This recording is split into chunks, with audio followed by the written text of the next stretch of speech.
10, 9, 8, 7, 6, 5, 4, 3, 2, 1, 0.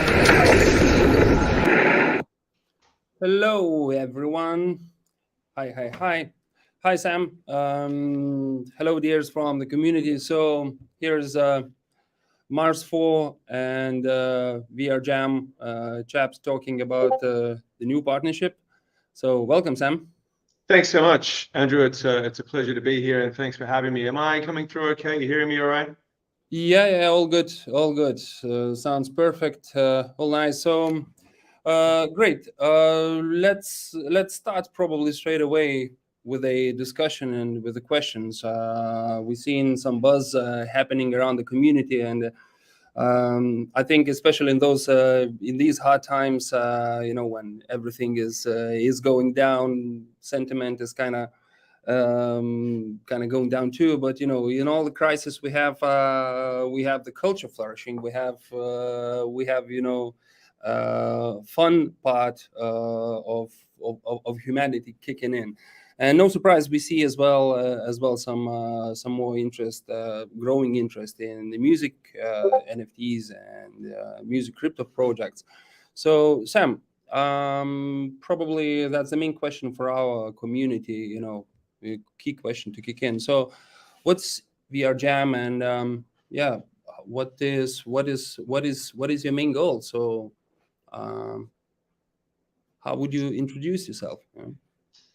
Yeah, great question. It's a great place to start. So, hi everyone. My name's Sam Spate. I'm the CEO of VRJam, and I founded VRJam in 2017 with a vision to create a solution for content creators and brands to reach audiences inside virtual worlds. And for this to be a solution that offered new possibilities and new technologies to activate truly live and more authentic opportunities for human beings to exist inside Web3 environments. And this is at the core of what VRJam is all about today. It's a solution to enable the existence of human presence inside a digital space or a virtual world. And for there to be opportunities for human beings to interact with one another in this space in a lifelike way, in a way that happens in real time, a way that is truly live. Many of the other solutions that are available to content creators today in this space, they offer solutions whereby content is created offline. It's cooked up in a studio and then turned on, and the authenticity in terms of the human presence in that space, in terms of the live activation of things like music, video, audio, content, graphics, it's often very, very limited. And this was the problem that we set out to solve when we first dreamed up the idea for VRJam back in 2017, was to create a solution where human presence and human interaction inside digital environments could be as authentic as possible. That is the next best thing to being at a real live event. And unlike a lot of other crypto companies, crypto native projects, we began by building the product. We began by bootstrapping the product, building an MVP, expanding that MVP through forcing it into the market. Because we bootstrapped the business, we didn't have the luxury of relying on venture capital or funds from outside the company. We had to stand on our own 2 feet and survive based on the quality of the product that we built. And this meant that we had to build the thing as we went. We started off with an early stage alpha. We took that to the first client. They paid us to deploy it. We got that money. We continued building, and we had this sort of, it was almost like if you imagine a railway car going down the tracks. We were kind of driving the railway train or the railway car, and we were building the track as we went, where we were sort of, understanding how to develop a product based on live market feedback, real-time responses to what we would do with the technology, where we were serving content creators, artists, DJs, festivals, global brands like Red Bull and Twitch. Even the UK government were one of our early clients, where we activated a conference experience where we created an avatar for the Minister of Culture, believe it or not. And we rendered her as an avatar inside a virtual world that we built. That was actually one of the very first live use cases for the platform. So, got it. Very, very, very interesting path towards this. So, as I understand, we have 2 pieces. So, one thing is the product itself is virtual events. And then the problem that you help content creators to basically deliver the content and then at the same time monetize this. So how content creators can earn, and in the meantime, how simultaneously how users can experience your product, your virtual events? That's a great question. So there are two separate yet interoperable parts of the software platform. The first is a Windows desktop install. So it's basically a PC game, it's a social game, whereby users can exist inside a VR environment using a headset. They can play the game like any other traditional PC game using, keyboard and mouse. And that virtual world is then made available in that using that PC desktop install. The second part of the platform is a web application, a web front end and back end. And the browser experience is parallel to and very, very similar to the experience that one might have using the PC install, only it's now running through Google Chrome or Firefox or any of the major popular web browsers. The feature set that's available through the browser experience is a little different to the feature set that's available through the PC install. You can't, for instance, run a VR headset off of the browser experience. It's purely a gameplay style solution. You control your mouse and your keyboard. You can still chat to people and engage with other fans and audience members and community members inside that space. So it's still very much an interactive social experience. It doesn't have the same degree of full immersion that is a AAA game style experience that you get when you run VRJam on your PC or your Windows machine. And what we're trying to do there is cater to all audiences. There are a plethora of audience members and community members out there that don't own PCs, that don't own Windows computers. And through using the browser solution, they can get access to live experiences in our virtual world on a phone, on any kind of web browser, using any sort of a laptop or desktop machine. So it's about providing the widest possible access to as many people as we possibly can. Now, in terms of addressing how content creators use the platform, there are a whole array of really incredible tools that we've built through our experiences of servicing clients like the one you're seeing on the screen. This is an experience that we built for the biggest festival in Europe. It's called Glastonbury Festival. I don't know if any of your, the viewers today are music fans. If they are, they may be familiar with that brand. Glastonbury Festival is actually like the longest continually running festival in the world today, as far as I'm aware. They've been going for over 50 years. And they tapped us in 2020 to build a virtual recreation of part of the festival experience, and then to make that available to fans during the COVID pandemic when they couldn't actually stage the real festival. So we built this virtual world for them. And through working with huge global brands like Glastonbury Festival and some of the biggest content creators in the world, I'm talking record labels, music artists, DJs, culture brands, etc.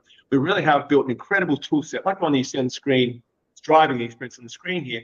We have solutions for motion capture where we can visualize human beings as live, full-body avatars inside these virtual worlds. We have solutions to very, very quickly and easily create lifelike 3D characters and 3D avatars of both, content creators like this character in seeing on the screen here, Junior Sanchez, who's a pioneering house music DJ, or the fans that are inside the platform. They can very quickly and easily render avatars that look just like that, so it's lifelike. And inside this space, we have a plethora of other amazing tools for activating 3D graphical content. I'm talking now about visual effects, special effects, lighting systems, interactive 3D content. So we've built this incredible next generation tool set to activate true live events using an array of options and possibilities that content creators can control using a simple dashboard, a simple user interface that actually exists inside the virtual world. So while you're in that space, you're able to access buttons and click controllers and move sliders around on the screen that allow you to do things like turn on and off particle effects or create explosions or activate video streams or control avatars or project your presence into a virtual space. So, and that really is a special sauce that we've developed a lot for you. Yeah, I feel you're very passionate about your platform and about the tool itself. When we talked, one of our first discussions were the old ravers. We've been as well sort of discussing how to recreate those iconic places, iconic spots, and I believe this is as well sort of one of the strengths you managed to ride and produce the actual product based on this. So can you give us a hint, or what can we expect? What those iconic places we could expect on VRJam platform? I mean, I can't reveal too much. We do have one incredible virtual venue, which is actually a copy, a digital copy of one of the biggest nightclubs in London. I can't unfortunately reveal the name of the club for confidentiality reasons. It'll be made clear in time when we launch the platform next month. Mm-hmm. But this is basically a digital twin of the main room of one of the biggest venues in electronic music venues in London, and it's going to provide possibility for music fans from all around the world who can't get to London, who will never be able to take a flight to London and go to this venue. An incredibly beautiful AAA game quality experience of attending an event inside this space that is as close as you're ever going to get to standing in the real venue. First time we activated this solution, we actually created sort of, I guess, a launch event inside the club itself. So we were in the venue with the DJ who was motion captured, projected inside a virtual world. The virtual world looked just like the club. Okay. And we had people that had been to the club a bunch of times in the venue, then putting on a VR headset and being in a VR experience that was just like the room around them. And they were flipping out. They were losing their minds. They were just like this crazy sort of mental sort of whirlpool where they're like, what on earth is this? I'm like, in the real world, but now I'm in a virtual world, and it's almost the same. What? So this is what we're trying to do. We're trying to create a semblance of reality, and one that is very, very authentic. The next best thing to being at a real live show inside a virtual world, and then make available a array of solutions to monetize those experiences, those venues, those places, those audiences, using cryptocurrency and blockchain, and using a suite of NFT products that are also, I like to think, very different than 99% of other NFT solutions that are out there today, and really do, I guess, try to sort of break the mold a little bit in terms of how NFT technology is used. So step one is providing a solution for content creators and brands to enter the metaverse, and for that to be deeply authentic and exciting and amazing. And then importantly, creating opportunities for them to value their work, their IP, their brand, their content in new ways that leverage, I guess, the power of blockchain and crypto, and allow them to really take control of their value. You know, in the Web2 digital space, there's been a terrible distortion of the intellectual property and the value of that intellectual property through the world of big tech taking over content and using it as an advertising platform. You know, Okay. Really has made it very, very difficult for a lot of content creators to make a living. And we want to try to help them take back control over their own IPs, create more authentic, direct relationships with their audience members, and for this to be something that is empowering for them and offers them new opportunities to do business and understand how to make money out of their IP in new ways. And I should, I guess, back up these statements by saying I have been producing and making and performing my own music since I was about 18 years old, and I'm now, I won't tell you how old I am, but I'm old. Do I really understand the need that content creators have? Because I have one. Great. Yeah, great addition, and I believe this illustrates a lot for the community. What is the scale and capabilities of the platform you're bringing forward, and here is the right timing as well from the community. So they agree. Sounds like you sound very confident. Sounds like a good project. What's that got to do with Mars4? So most probably, yeah. Let's move to the next part. So what is that we're trying to build here? And I believe let's start with the question: what value we're aiming actually to build to bring for Mars4 community in there? That's a very poignant question. So we've talked about how VRJam creates value for content creators and brands. In this sense, Mars4 is one of our early brand partners, and we are technology developers. That's what we do here, and we love great tech. And there is, I'm going to be brutally honest here, not a whole lot of great technology in the metaverse vertical today. There's a lot of websites, there's a lot of half-built products, there's a lot of videos and pitch decks. Finding truly world-class technology in the metaverse vertical, it's there, but there's not that much that really, I guess, resonates with us as a company. And when we came across Mars4 and understood how much passion and work and endeavor had gone into the product, we were inspired. I was inspired. I mean, I absolutely love the project. I'm a science fiction nerd, have been since I was a child. And I was just so inspired by the vision underpinning Mars4. And when I got to understand how good the tech is, that really made me want to reach out and find a way for us to partner and bring the two technology solutions together. And the vision that we're pursuing here is a bridge initially through a combining of our technologies that is going to allow Mars4 and VRJam to interoperate, to become a singular solution. Now, everyone talks about the metaverse this, the metaverse that. Well, the metaverse is actually the interconnected Web3. It is the sum of millions of individual parts which are brought together through bridging solutions. And there are almost none of these in the metaverse today. The metaverse, as I see it, is a bunch of nodes that are yet to be connected.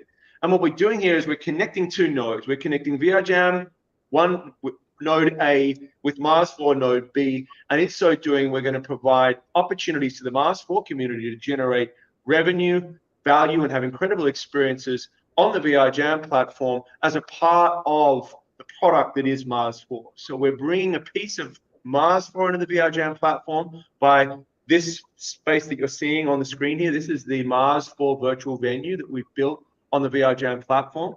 I want to say that it is actually half built. I'll better show this image. Yeah. It's not completed yet. We still have quite some way to go. We still need to put in all of the lasers, the lighting, the visual effects, all of the really, really cool parts. You can't actually see them in this video capture here. But what we're going to be able to do is create a solution for the Mars4 community to use this space to activate their own events. So this won't just be something that Andrew and his team sort of, control and turn on and off. We want the Mars4 community to be able to access this space to produce their own experiences, render their own avatar.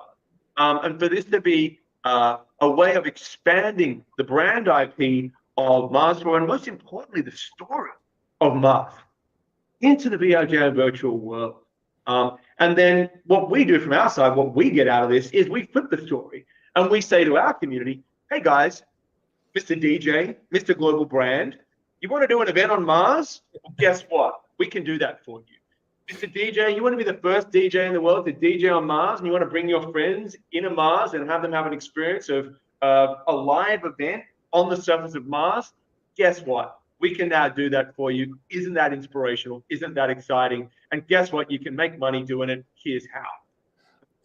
I think I have to add up here as well, because since I joined early in the spring, we've been captured by the idea to build this event, and we call it First Rave on Mars, and it's called like this in the office, the same as Mars offices, like virtual office on Mars. So guess what?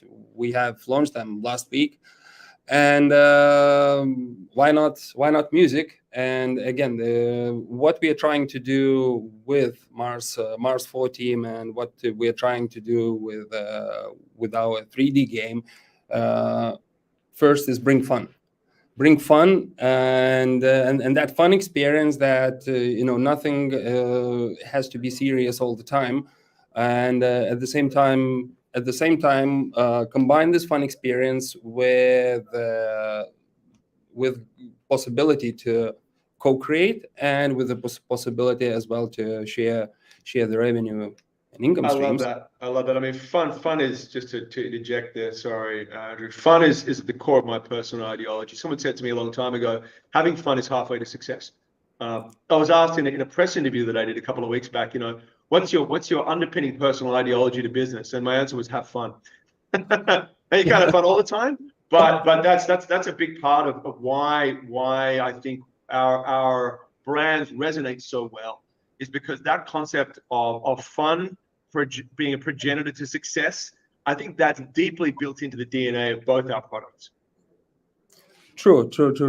And as well, sharing the mutual background and loving the music and so on. And let's face it, making money too. We're not here just to have fun. We want to have fun, but at the same time, we want to deliver a product that's world class and it's going to. And this is the next step on from the fun ideology. For us, it's about inspiration. This is about inspiring people to expand their horizons, inspiring them to have new experiences, to uncover new possibilities, and for that to be something that makes them feel good, that provokes an emotional response. Inspiration is a fundamental part of VRJam's brand ideology. And I guess that ties very much into my own personal sort of thinking about how fun should inform business. Here actually talking about the fun part, possibility to earn here, I'd like to move towards other direction and speak more about details like avatars, and at the same time products we plan to build. So NFTs, any location NFTs. We discussed as well with you about possibility for users to offer experience NFTs. So, and this brings as well the challenge, as you raised, the disconnectivity of all the metaverses or multiverses. And I think here we can highlight aspects as well. How do we plan to connect? And I think there was a question as well from the community related to that. So Avatar is probably the first thing we can discuss. It's pretty personal. It's pretty well known in gaming world. It's pretty well known in crypto, in blockchain world. And now we are trying to bring this in the event. And in a way, Avatar sometimes it's representing your identity and so on. So are there any challenges of actually building the avatar? I will take from VRJam, and then I'm traveling from VRJam to Mars4 music venue. And am I moving with the one, or do I have to switch profiles, switch things and so on? I think we are in the loop and stage solving this question. Nobody probably solved it perfectly yet. But I think we can have a brief discussion about this as well here. What are your thoughts? Definitely. So each game or each metaverse platform in the world has its own hierarchy or its own protocol in terms of how avatars work. They're actually very complicated things. When you play a game and you move your character around on the screen, you kind of take for granted the work that goes into making that possible. And there's a degree of complexity and that's really solved through compatibility. Degree of complexity that comes from moving avatar A, like the one you see on the screen here, avatar A into platform B. And that really is at the heart of the final stage in problem solving that we need to do in order for there to be a fully functioning, like in and out real-time bridge between Mars and VRJam. And that's really the objective that we're trying to reach here, is for there to be an interoperable avatar solution that is compatible, or certainly compatible enough. The character and nature of the avatars in both virtual worlds is compatible enough so that those avatars can be translated from one virtual world to another. And I won't go into the technical aspects of that problem solving, but certainly it can be done, and it's very much within reach. It's not like a black box where we have to do 6 months of R&D to understand how that's done. We know how it's done. And it is actually reasonably within reach thanks to some existing technology that we already work with. So I believe that's a problem that we're going to be able to solve very, very soon. I hope before the end of the year. Certainly, I would hope for there to be, by Q1 next year, a fully interoperable real-time bridge between Mars and VRJam. Certainly, to access the Mars4 venue on VRJam, once you've rendered your VRJam avatar, your character on the VRJam platform, you'll just be able to stroll right into that space and engage with events and meet other people and participate in the Mars4 story inside that venue without any additional work. standard VRJam avatar will work in that space. It's when you want to then move from that venue onto the Mars4 platform proper and move around on the surface of Mars. That's the point at which there needs to be this compatibility solution that I mentioned a moment ago. And it is very much within reach. It's something that we can do really, really, I don't want to say easily because nothing in this space is easy, but it's something that we can do efficiently. And I believe that certainly by the end of the year, we'll be ready to deploy that solution. I think we can show this solution here. It's called teleport. So it's one of the ways, guys, for connecting two metaverses. So yeah, you just jump in one of those with your avatar, and you can teleport yourself, from VRJam to Mars, Mars venue. Yeah. And you can also make money with your avatar. And I might just bring up our NFT marketplace while I talk through this. Yeah, sure. Just give me the screen. Bring up the share. Yeah, talking about NFTs. So I think and further development. So the plan is to introduce kind of location NFTs, basically Mars venue. That is correct. Yeah, which would allow users to co-own basically the part of the venue, and at the same time participate in all these events. Exactly right. So the way that the location NFTs work is that they provide. I'm just going to pull up our NFT marketplace here. This is not launched yet. Actually, this is on a staging server. So you guys, some of the first people in the world to kind of get a look at this tech. Hang on. Yep. See that? This is our NFT marketplace. There are three primary types of NFTs: avatar NFTs, experience NFTs, and location NFTs. Location NFTs allow people to have sort of a fractional share of ownership in a virtual space like this one here. This is one of the virtual spaces, buildings, if you will, within our platform. This is our landing zone. As it says here, it's a central hub of VRJam's virtual world. And by providing a fractional share of ownership in this building itself, we allow investors to get involved in owning and making money with the VRJam public realm and virtual world without buying land and filling it up with garbage. Because unfortunately, that's what happens with most of the other metaverse platforms where you can buy land. Most investors don't understand, I hate to say it, they don't understand things like architectural design. They don't understand how to optimize user experience and create beautiful content. And that's what you need if you're going to create something incredible, like the Mars4 venue that you showed on the screen there a moment ago, Andreas. If you want something that is remarkable and beautiful, you have to get amazing people to build it. This is the nightclub venue that I mentioned earlier. So location NFTs provide a way for community members to own fractional share in a building inside our virtual realm, our public realm, our virtual world. And what those NFTs do is, while they're held in the user's wallet, give them access to parts of the venue that are unavailable to regular folks inside the virtual world. So they become like a backstage pass, where while that NFT is in your wallet, you can get into parts of that venue that your regular punters just can't. Your regular attendees won't get access to these spaces. So this is our avatar NFT purchasing solution. So once you've rented your avatar, you can then sell and buy and sell and trade that as well. And I mentioned that, sort of a couple of minutes ago, that you can actually make money with your avatar. Well, this is a great example of that. This is an avatar solution. It's been rendered using our avatar creator. Once it's been published, you can, mint that avatar and make it available in our NFT marketplace, and then you can trade, buy, and sell your avatar inside our virtual world. Now, initially, that solution. Sam, there is a good question from the community, right? When you're talking about what are the perks of owning these NFTs, whether avatars or anything else? The perks, well, as I mentioned with the location NFTs, they get you into spaces, parts of these venues that normal folks can't get access to. So you might get access to a VIP balcony. You might be able to hang out in the DJ booth with the DJ and watch you perform.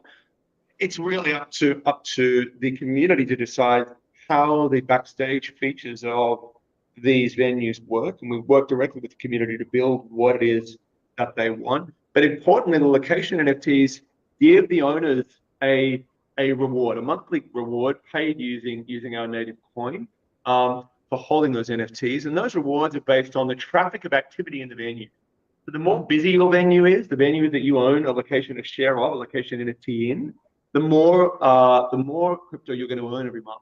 It's basically a reward that's powered by the engagement of the community around each of these virtual spaces. The more events that happen there, the more fans come to these spaces, the more amazing things happen inside these venues, the greater the rewards that are paid to the holders of these location NFTs are. And I should also point out something really, really important too, and that is that the venues and buildings inside our platform, we don't decide what to build. Our community decides what to build. So community members can put a development application to our DAO. The DAO then votes on whether or not to build that thing. And then we basically, our developer team and our 3D graphics team take an order from the proposer, the promoter of that public realm development, and then we build what they've asked us to.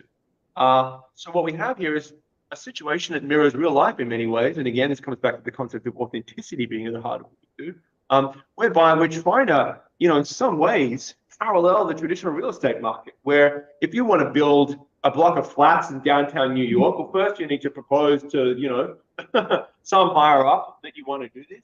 And then once you build it, you can use it to make money. And the people that build the flats aren't crypto bros or crypto investors. They're real builders, They're people that understand architecture, design, functionality in terms of what that product needs to be. And that's where our team comes in. Our team becomes the builds team, the property developer, the construction company who build the virtual venue or public realm asset that the community has asked us to create. No, you're not fully right. I think there are some other things you're providing. It's not only building like architecture solutions as well. We talked about the fun part, the actual experience itself. So you have pretty solid list, of lineups. And when we discussed last time when we had catch up, you mentioned quite a few names already using your platform. I think before just to finally answer that question, I'm just sorry to interject. The perks of owning an avatar NFT. So the avatar NFT allows you to play as that character inside our virtual world.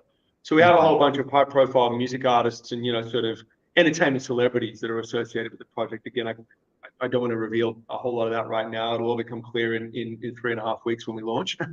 But for instance, you'll be able to buy a player skin, an avatar that's been rendered by one of the celebrity partners of ours. Now, this isn't something new. Fortnite have been doing this for 5 years or more. You can buy the Travis Scott player skin in the Fortnite world. You can buy the Keanu Reeves John Wick player skin in the Fortnite world. What we're doing is we're connecting that business case back to cryptocurrency and NFT. So we're Web3ifying, for want of a better word, that kind of solution. And we're making it available not just to Travis Scott and Keanu Reeves, but to everyone. Andrew, we're trying to democratize access to this technology, distribute it, and make it as widely available as possible. I mentioned I was a content creator. I've always had a problem with the elitism that seems to populate the creator economy and with it the entertainment space. If you're a big brand or a high profile artist, people will fall over themselves to make these opportunities available to you. But if you're not, you kind of get left out in the cold. And I've always thought that there's a lack of equity and a lack of social equity and democracy that comes with that. And that's part of what we're trying to solve here. We're trying to give access to these solutions that are usually only available to these huge brands and celebrities to pretty much anyone. You done? I am. Great. Just sometimes I like those uncomfortable pauses. Fuzzy says, thank you, Sam, for the detailed answer. So let's move to the next part. So let's discuss a little bit more about the roadmap, about the idea, what we're trying to build. and I see the community is pretty active today, so there are quite a few questions. One of the suggestions for you guys that some people can't find tokenomics on your website, and if we're talking about investment part, maybe that would be Yeah, good. we have been going through a process of revising our white paper again and again and again and again and again. It's actually open on my desktop right now, and I'm putting the finishing touches to it, and it should be published on the website within the next 48 hours. It's quite a lengthy document,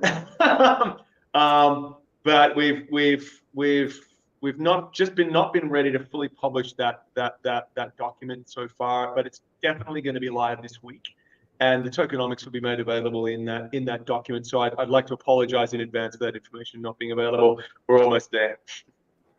No worries. I think it's just good feedback, as well. Great feedback, and thanks very much for flagging that. Good. So we talk about virtual events, location NFTs, experience NFTs, avatars. Some guys already asking is that, like, wow, you crazy trying to build the avatar which works in both environments. Some people are expecting that, or asking a question: will they be able to earn Mars4 in-game items if they are in VRJam, like a suit or something with VRJam logo and so on? I believe, guys, this is why we gathered here, because Mars4 music venue, that's the goal, that's the outcome of what we're building here with VRJam guys. And again, there were questions in the community why we chose VRJam, and I wanted you first to hear Sam talking. So first of all, to understand how passionate he is about the product, and then to understand from the technology side what he's capable of, him and his team, and how do we see of the future of developing these things. And one of the technological challenges we met when we were looking for the solution is how many people can you fit in the virtual event, in the actual live event? Sam, can you give us the estimate number? So, like, real characters, avatars. So what's currently on the industry standards? Great question, and I'll try not to go too deep here, but I am going to have to go a little deep to really answer that question in a way it's going to be valuable for everybody watching today. So the way that 3D graphics are dealt with by computers is using a limited amount of compute power.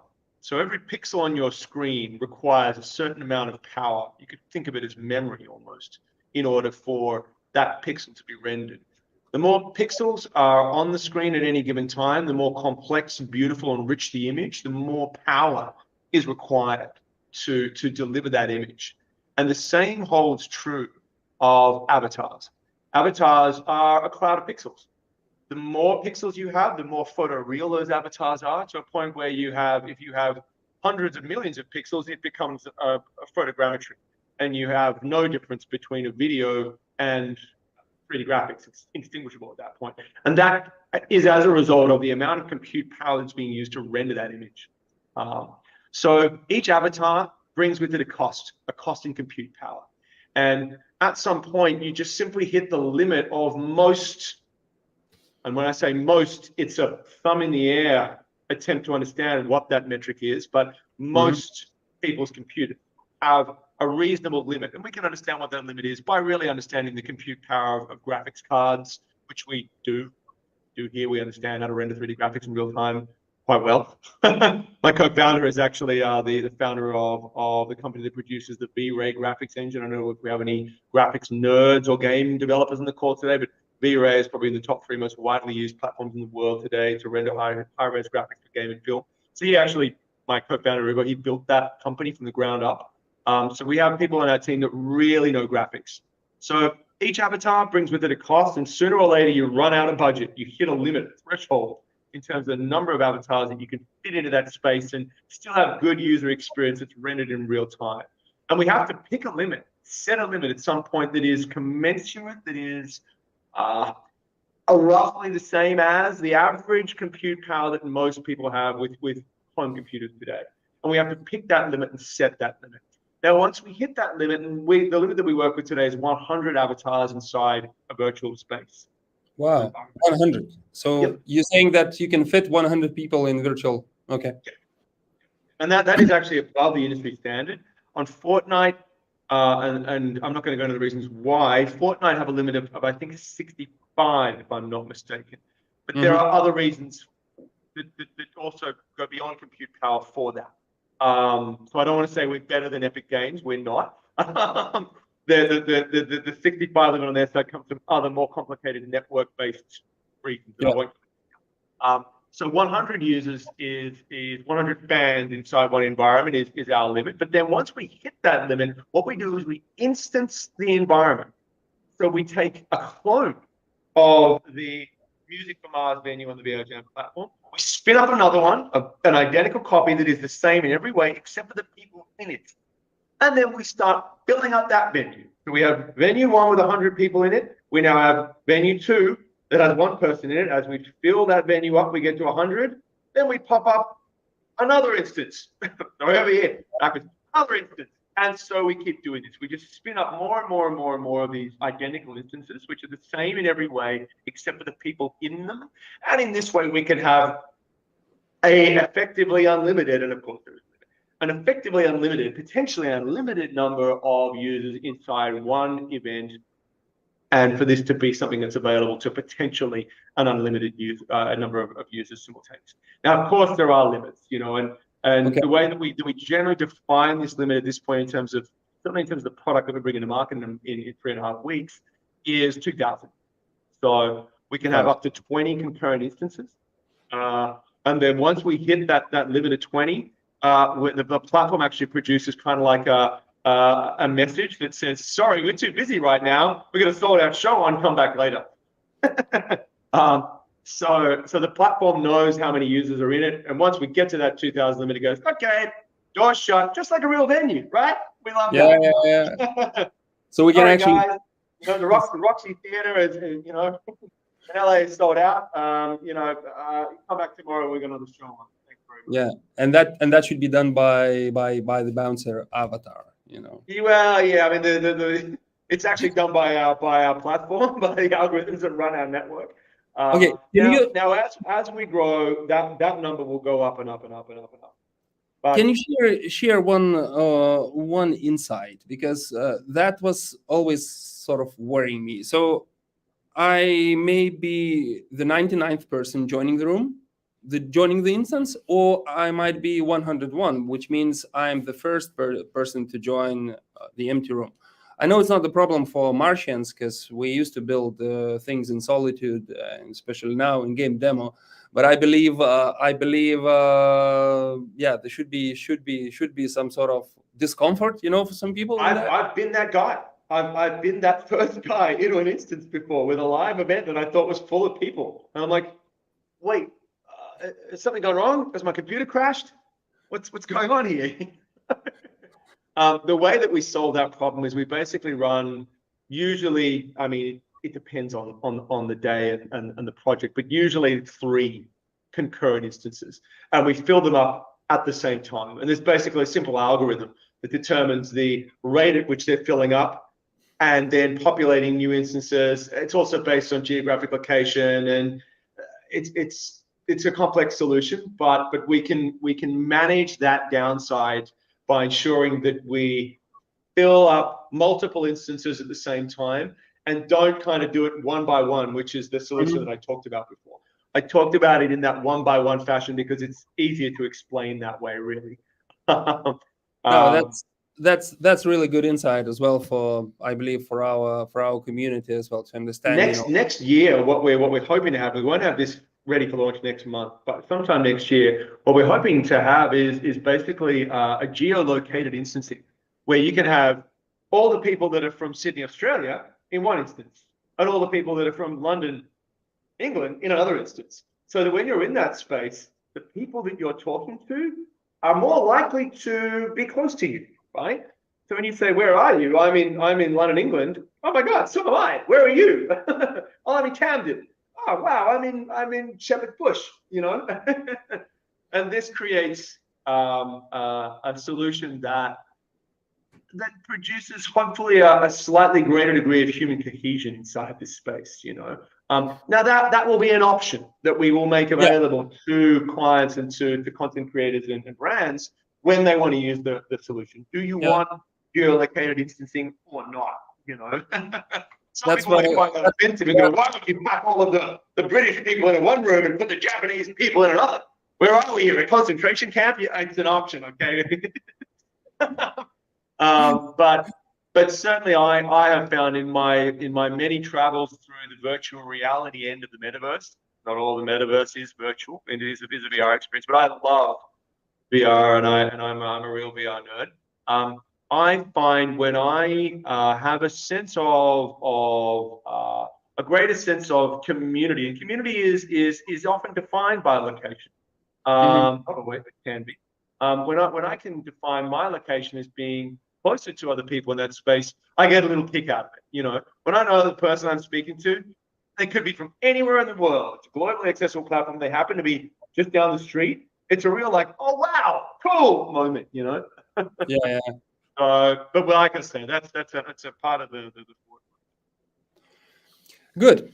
So I believe, guys, you have pretty good insights how these things are working. So if you have any more technical questions, you can always ask us. You know where to find us.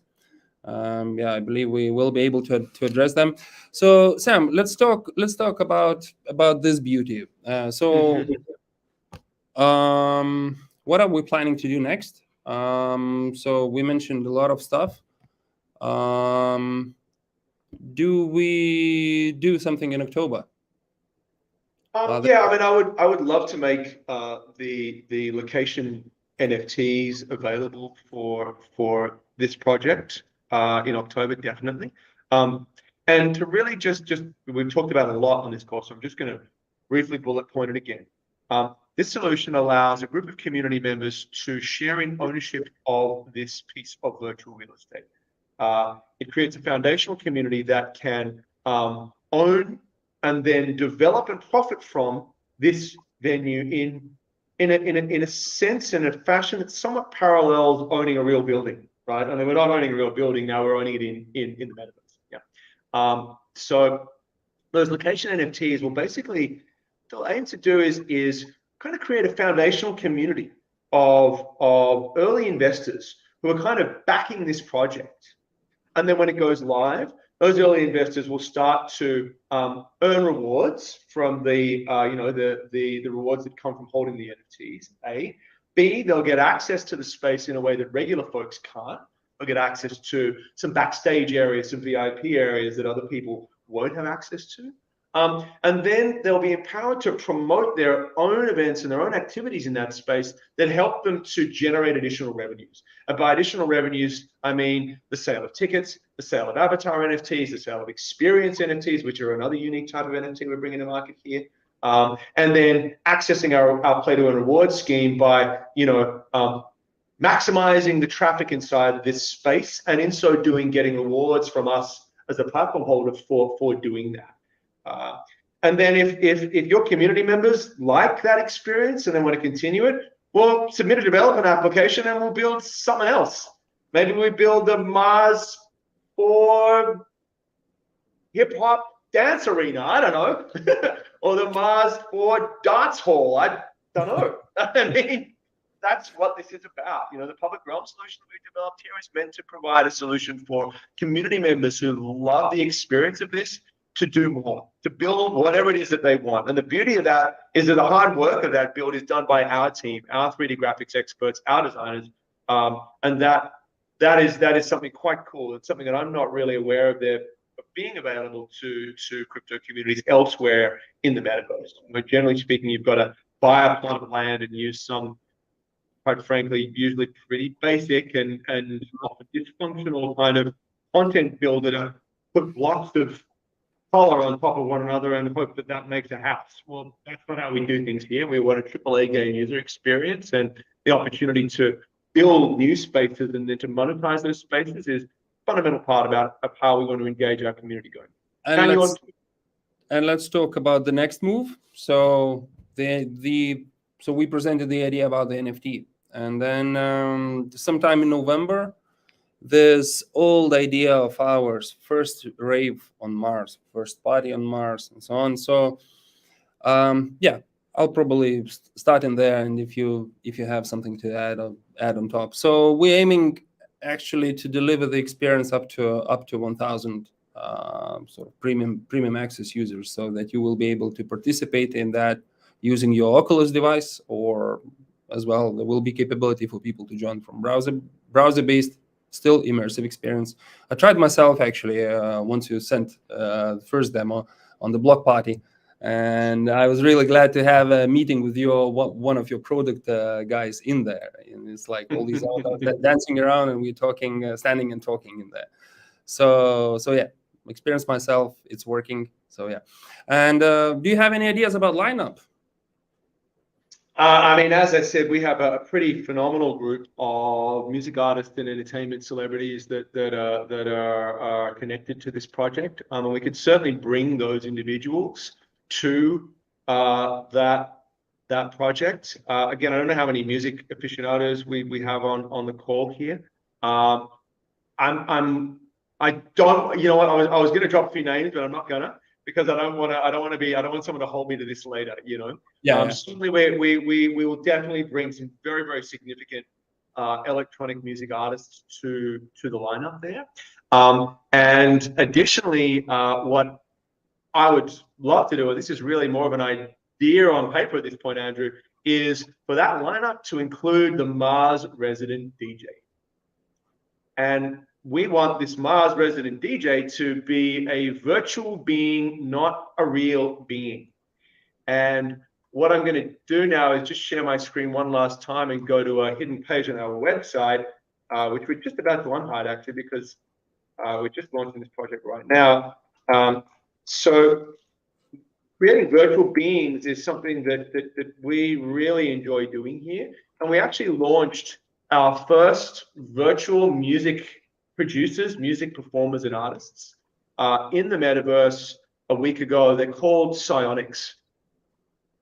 And let me just share my screen here. Hold on. So Psionics are a male and female DJ electronic music duo. We materialize them from the ether of the metaverse. They are two beautiful, high-quality characters. You can see here on the screen, here they are. Sorry, my mouse has been a bit weird. They performed their first virtual live event inside a virtual audio platform in VR about 2 weeks ago. And in fact, they've actually released their first single 2 weeks ago. Here it is here, and it's actually been picked up by some really big DJs. Been picked up, played and supported by DJs like Basement Jaxx, Alan Edge and Dance, and Oliver Van Heldens. I don't know whether we've got any music fans on the on the call on the AMA here, but there's some pretty big names. So they released their first single, and what we're about to launch is what we call the Psionics DAO, which is a DAO that actually owns and controls the characters and the artists themselves. So this solution allows anyone in our community to purchase a DAO NFT, and this will then give them control and ownership over the avatars and characters themselves. Mm-hmm. It will give them ownership in the music IP and copyrights of the music that these virtual beings release, and it will allow them to be involved in the decision-making for the career path of these virtual beings, which we hope and certainly plan to include a feature film, a whole array of music content produced in collaboration with some very, very big and international artists, and then biographical IP that arises from sponsorship deals, sync deals, and the like. So this again is just taking the whole concept of NFTs and Web3 technology to the next level, and that's what we'd love to do with the Mars Resident DJ. We would love to engage you and your community in the creation of this virtual being, and then collaborate with you guys to get this virtual being a record deal, a sponsorship deal, some celebrity performances, some back-to-back DJ sets with some of the big stars we're working with. And this can be a new way to expand the Mars4 IP into uncharted territories that I certainly find inspirational. So we have Bruno Mars on the Earth, who's not coming to Mars, and now we're gonna have a real Mars. Yeah, I think maybe you need to just change the name. Maybe it needs to be BRUHNO or maybe BREWNO.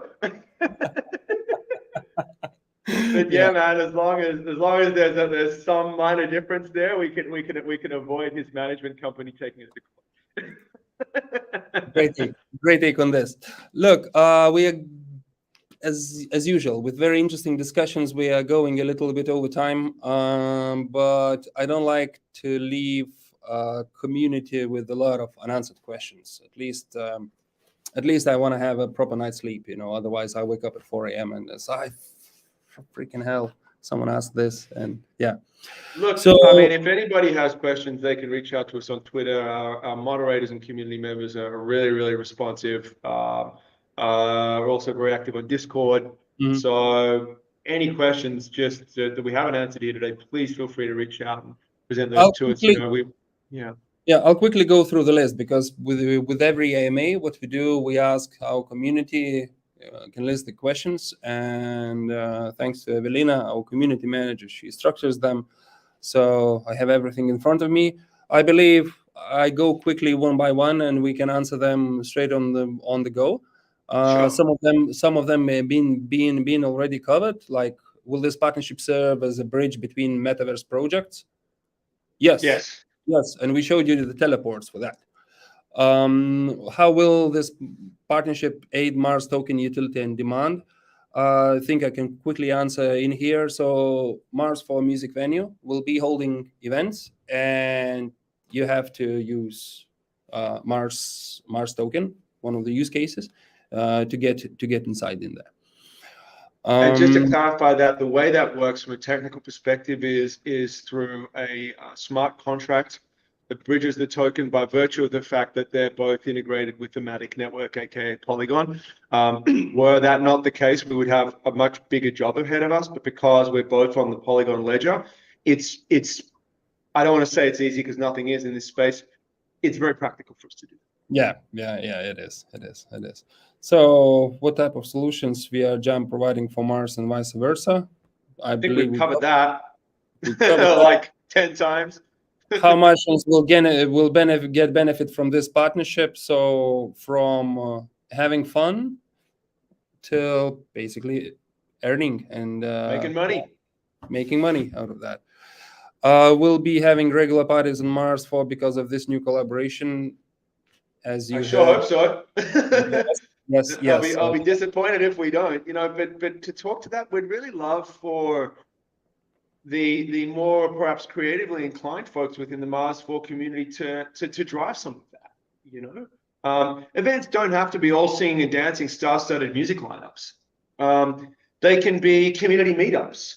They can be spitballing and brainstorming sessions for how the Mars4 community is gonna tackle the challenges of colonizing Mars. They could be.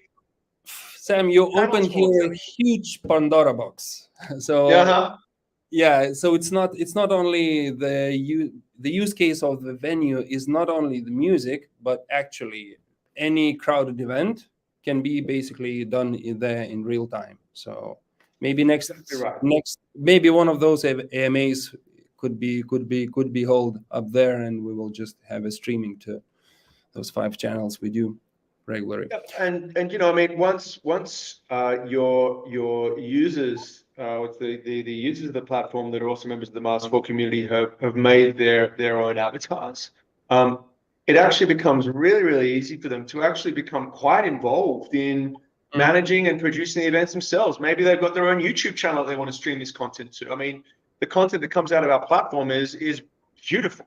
It's rendered in real time, and it really grabs eyeballs on Web2 streaming platforms. So, again, I'm starting to unpack more and more layers of the technology solution here, and I don't think we should dive deeply into this now. Maybe we can do this again in a few weeks. But certainly, I mean, there are a whole host of ways for Mars4 community members to derive value from access to the solution that we're bringing to market here. Good, that's covered. I'm just ticking boxes on the Excel spreadsheet. Why Mars4 decided to partner with VRJam and not a well-known project? I think again we covered that in the very beginning. As I mentioned, one is the passion of these guys and their attitude towards the product and the community, and the second is the technology side. So the passion, we have common ideas, common goal, and the technology side is again the best what we have. And I wouldn't how to say, undervalue the influences you, Sam, have as well with the DJ scene, with performers. So we have very, very deep links in the entertainment space. For instance, one of our advisory board members, I'm just picking this guy at random, there's a whole long list I could give, but I'll use this guy because it's topical, is a guy named Jonas Temple. Jonas Temple is the founder of Beatport, which is the biggest platform online for DJs to buy records from, full stop. It's a very, very well-known brand in the electronic music space. And I know I personally come from that space. I've done a ton of work in that space before moving into, sort of the techier end of the creator economy world, and certainly the metaverse. So we have a really, really deep DNA in the entertainment industry through the founders of the company. Not just in electronic music, in film and game too. As I mentioned, my co-founder was previously one of the co-founders of the company that produces the V-Ray graphics engine, Chaos Group. I mean, for those on the call that haven't heard of that, haven't heard of V-Ray, in 2020 it was awarded a technical Oscar for its contribution to the Hollywood film industry. So that's the caliber of that product, and that's the caliber of the foundational team members that have built this thing.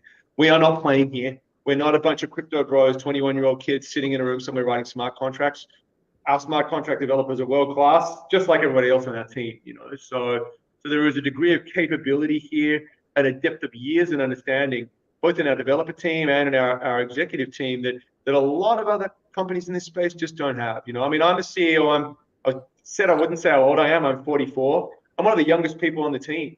Look at our technical director and our senior developer. These are both guys that had 40 years of experience. They've got gray hair. They're older than me. I'm like a baby in a bunch. Sam, So these are real veterans that we have that are behind this thing, and with a great team, anything is possible. Indeed, great team, clear goal, and the passion. So there were questions. I saw that you have a multiverse. Does this mean that you plan to somehow interact with Mars4 Metaverse? Same questions about interoperability and connectivity. I believe, again, we touched that during the discussion. So the idea is that to work on the Avatar project together. I understand it's a big job, but there are as well options on the market could be used. But then again, the earlier we tackle this, the easier it will be for us in the future to connect with other metaverses, not only VRJam. It comes to other. Exactly. And just to speak to that briefly, there is an ambition here for what we do to be pioneering in this space. There are almost no actual metaverse bridges in the world today. Almost none. Certainly not one that operates with the degree of quality of user experience on both sides of the bridge that we're talking about having here. We want this to be a best-in-class solution. A little bit like some of the other technology that we're bringing to market here is also intended to be best-in-class and market-leading. And what we want to do in the end is as Andrew says, have a combined approach to building a network. I like to call it a nexus of interconnected, high quality. Really want to make that point. high quality metaverse platforms that really do create the first fully interconnected node of the metaverse. That is a group of maybe 5, maybe 10, we don't know, high quality AAA game level metaverse platforms within which you can just go from one to the next, much like you might go from one shop to the next in a shop. That's the goal here. When we achieve that, I'm quite sure, but we're starting now. We're starting now, indeed. A few questions related with the marketing topic. So it's more towards you from our community guy called Max. What are your marketing plans? How do you plan to develop your project? Maybe you have an agreements with the stars. Which influences you work? Would you recommend working with Mars? Yeah, things like that. Yeah, I mean, the whole plan here is that we're going to bring the high profile content creators, music artists, celebs, etc., to this collaboration. And the event that we're planning in November is one that will absolutely leverage the biggest, the highest quality star power that we can muster. So definitely leaning on those brand ambassadors, those profile content creators is something that we absolutely will do and want to do. And I should make this point very clear too, that the Mars4 venue is going to be the first venue that we will actually reveal in partnership outside of the ones we've already built. There are a series of venues that are going to be available on the platform from launch that we've been gradually building and refining over a period of the last 18 months. But this is really kind of like a flagship product for us. And we're going to try and bring as much marketing firepower to this project as we possibly can. As we want it to be exemplary of, again, I said it a moment ago, a best-in-class solution here. And for us, for our side, the greedy opportunity that we have is we can say to our creator community, our brand ambassadors and content partners, hey guys, we're the first platform in the world that will let you perform a live set on the surface of Mars. How cool is that? And the narrative that we can build around that in terms of engagement with global brands, premium content creators, I mean, that's just mind-blowing. I mean, for anybody who's got a part of their mind that's inspired by possible futurism, science fiction, anything like that, I mean, that's just totally mind-blowing. I mean, what a cool thing, what a cool thing to do. And in the future, I mean, the possibilities are limitless. We'd love to have a whole network of different venues and clubs on Mars. We'd love to have a different VRJam club in every quadrant of the surface of Mars, and for there to be a different community that runs each of those venues. I mean, I'm talking science fiction here. Yeah. We are talking science fiction, but we haven't actually planned that. But in the future, I mean, those are the kind of mad schemes, the mad ideas that we'd love to make. We're very serious about this partnership, and we're going to do everything we can in our power to present what we're doing with the Mars4 team as a best-in-class solution, a best-in-class business case for what's possible in terms of a collaboration on a metaverse. It's very related question to what you actually just covered. It's pretty straightforward. Yeah, I like these coming from the community as well. What can this project provide that Mars4 hasn't got? I think so. I can. Really, the SNR. Sorry, do you want me to? No. Go on. I could answer, but I wanna, put emphasis on you first. Yeah. The essence of that answer is it's actually contained in our network solution. So we built our own data network, and for those watching that may not know, the data network is what makes the multiplayer game experience possible on one hand, but it also makes the live activation and live visualization of content from a 3D avatar, like the one that we saw on the screen earlier, to an explosion in the sky and a set of fireworks going off, for instance. That real-time content, being able to activate live in real time for a global audience, that's at the core of our USP as what VRJam is, why it's different from everything else in the market and in the metaverse today. And that functionality, that real-time network capability, that is the solution that we have that almost no one else does. If you look at what is going on in the metaverse today in terms of events, very few of these events are live. Mostly what they are is pre-planned content, perhaps with some streaming audio, and perhaps with some avatars that move around inside them.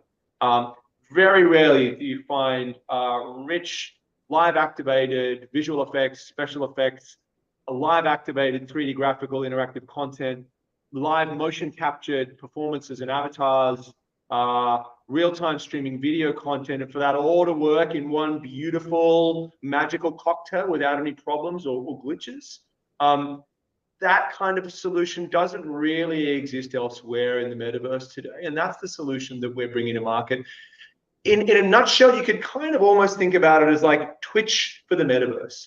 This is a live streaming real-time events platform, but we're not streaming video, we're streaming data that visualizes content, visual effects, particle effects, avatars, interactive 3D graphics. This is the essence of what we bring to the Mars4 team. There's actually another question just popped. Not a question, statement. Well, I want to react myself. So Mars4 Nightclub is the first project that is getting their club, and that they will use that for marketing. I wouldn't say that's true. It's actually Mars4 Music Venue is the first venue brought by VRJam outside of their platform. That's how you. No, I mean, it's going to be on our platform. Yeah. It's not a space that we have devised and designed wholly on our own, within our own space. You know, we've built a bunch of our own venues, and there is, like I mentioned earlier, kind of like a nightclub style. There's a couple of different music venues in there actually that are going to be available from launch. But these are spaces that we've just designed and built ourselves over the last sort of 18 months because we've been what we do. You know, the platform is not a space that's been intended for us to decide what happens. This platform is meant to be a space where community members, people other than us, decide what happens. A space within which they can tell us what to do. And Mars4 are the first people in the world who are telling us what to do. So it's going to be the first partnered solution deployed on behalf of a third party, a client, you could say. In this case, an esteemed partner. And it's going to be the first example of that that's going to go live on our platform. Yeah. And for the marketing, we both have plans to use it for the marketing, so it's a mutual exchange. Good. So to answer a couple more of batch questions, will we be able to place VRJam assets in Mars4 game? Same goes. Yeah, so it's not decided yet, VRJam assets in Mars4 game, but I think when we're talking about visiting Mars4 music venue, that's where VRJam assets are already kicking in. And assets, I guess we're talking about, you know, NFTs and digital items, in-game items, right? Yeah. I mean, the only in-game items that we offer at this point are avatar upgrades.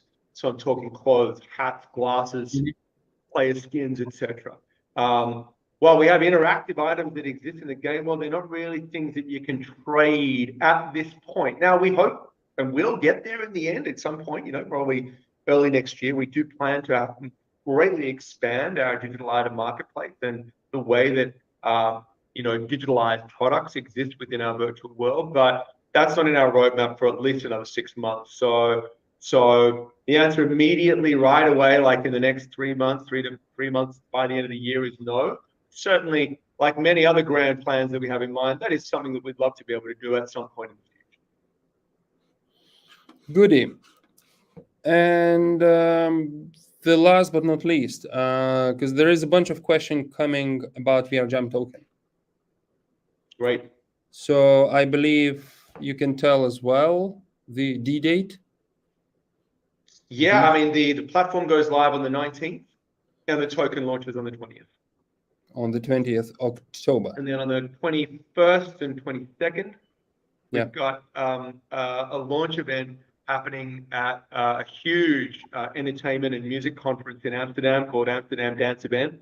It's the largest event of its kind in the world today, and it's yeah, it's going to be crazy. It's the first time that this event's happened in really 3 years because of the pandemic interrupting people's capability to attend the event. And it's looking like being a very, very busy thing. So this is going to be a hybridized solution where we have an audience in the real world who are going to be at a live venue in Amsterdam, interacting with an audience in the virtual world. And those individuals are going to be able to speak to each other and, have a conversation and experience a live activated event that's taking place on our platform. And then from there, we have a whole array of other, sort of activations, events, new venues that we plan to launch, et cetera, that we're going to roll out. And we'll help see a scaling up of activity on the platform from the launch in October through to sort of Q2 next year. So VRJam token goes live around October 20th. Yeah. Correct. Yeah. Good. Yep. And it's going to be available on 2 leading exchanges, again, because of the confidentiality clauses in our deal with them. I won't name them, but they're 2 of the top 5 exchanges in the world today.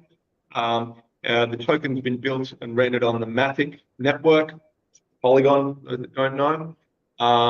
And it's primarily used as an in-game token to buy and sell NFTs in a marketplace, trade inside the VRJam virtual world. We have our own on-platform wallet solution. We have our own solution, our proprietary solution for minting avatar NFTs, for minting location NFTs. We are going to make staking pools available. The staking pools are connected to our venue. So every time there's a venue that's launched, we will also have a staking pool that's made available for individuals that want to pre-purchase the location NFTs. I mean, you'll be able to read all this in the white paper in about 48 hours. Good. Yeah,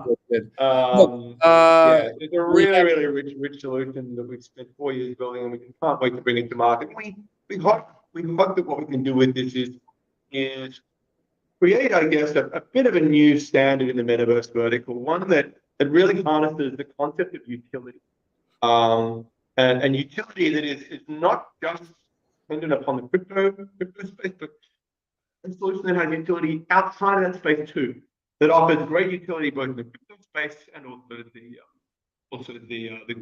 consumer space. Cool. So